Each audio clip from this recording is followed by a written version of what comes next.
ముఖ్యమంత్రి చంద్రబాబు నాయుడు 5 పదులు రాజకీయ అనుభవం ఉన్న నేత. ఆయనకు ఒకరు వ్యూహాలను నేర్పవలసిన పని లేదు. ఆయనకు స్ట్రాటజిస్ట్ అవసరం లేదు. ఎప్పుడు ఏది చేయాలో రాజకీయంగా ఆయనకు తెలిసినంత మరే నేతకు తెలియదు. అందులో 100కి 100 పాళ్లు వాస్తవం ఉందే. చంద్రబాబు ఒక వ్యూహం ప్రకారం ముందుకు వెళ్తారు. ఎప్పుడు ఆయన బిజీగానే ఉంటారు. కేవలం కార్యాలయానికే పరిమితం కారు. జనం మధ్యకు అధికారంలో ఉన్నా లేకున్నా వెళ్లడం ఆయనకు అలవాటు. అలాంటిది గతంలో ఎన్నడూ లేని విధంగా ఇప్పుడు రాష్ట్ర ఆర్థిక పరిస్థితి ఆయన ఇబ్బంది తెచ్చిపెడుతుంది. కేంద్ర ప్రభుత్వాన్ని పదే పదే కోరలేని పరిస్థితి.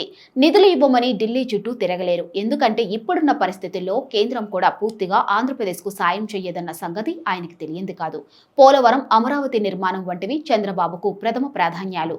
ఖజానా చూస్తే బోసిపోయి కనిపిస్తుంది. ఎటూ చేయలేని పరిస్థితి. అధికారంలోకి వచ్చిన వెంటనే 4,000 రూపాయల పింఛనైతే ఇచ్చారు. దీంతో పాటు ప్రభుత్వ ఉద్యోగులకు ప్రతి నెల 1వ తేదీన జీతాలు చెల్లించి వారిలో సానుకూలత సంపాదించుకునే ప్రయత్నంలో ఆయన ఉన్నారు. ఈ రెండు ముఖ్యమైన అంశాలుగా ఆయన తీసుకున్నారు. ఇక సంక్షేమ పథకాలను అమలు చేయాలంటే ఇప్పుడు సాధ్యమయ్యే పని కాదు. ఖజానా వెక్కిరిస్తుంది. దీంతో తాను ఎన్నికల ప్రచారంలో ఇచ్చిన హామీలను వాయిదా వేయటమే మంచిదని ఆయన భావిస్తున్నారు. మహిళలకు ఆర్టీసీ బస్సుల్లో ఉచిత ప్రయాణంతో పాటు 18 ఏళ్లు నిండిన మహిళలకు నెలకు 1,500 రూపాయలు, 50 ఏళ్లు దాటిన బీసీలకు పింఛను ఇస్తామనడం, ఏడాదికి 3 గ్యాస్ సిలిండర్లను ఉచితంగా ఇవ్వడం, రైతు భరోసా, తల్లికి వందనం వంటి కార్యక్రమాలను వాయిదా వేయటమే మంచిదని ఆయన భావనలో ఉన్నట్లు కనపడుతుంది. లేదంటే అప్పులు తెచ్చి సంక్షేమ పథకాలకు ఖర్చు చేయాల్సి వస్తుంది.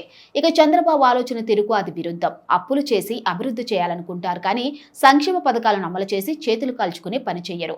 ఎందుకంటే అభివృద్ధి జరిగితే సంపద పెరుగుతుంది. తద్వారా ప్రజల్లో కొనుగోలు శక్తి పెరుగుతుంది. అప్పుడు కొత్త సంక్షేమ పథకాలను అమలు చేయొచ్చు. జగన్ అధికారంలోకి వచ్చిన తొలి ఏడాది నుంచి సంక్షేమ పథకాలను అమలు చేసినా ఆయన గెలిచింది లేదు. అందుకే ఈ పథకాలను తాను ఇచ్చిన హామీలను ఎన్నికలకు 2-3 ఏళ్ల ముందు వరుసగా అమలు చేసి జనం గుర్తుపెట్టుకుంటారని, అది మరోసారి కూటమి విజయానికి దోహదపడుతుందని ఆయన అంచనాలో ఉన్నట్లుంది.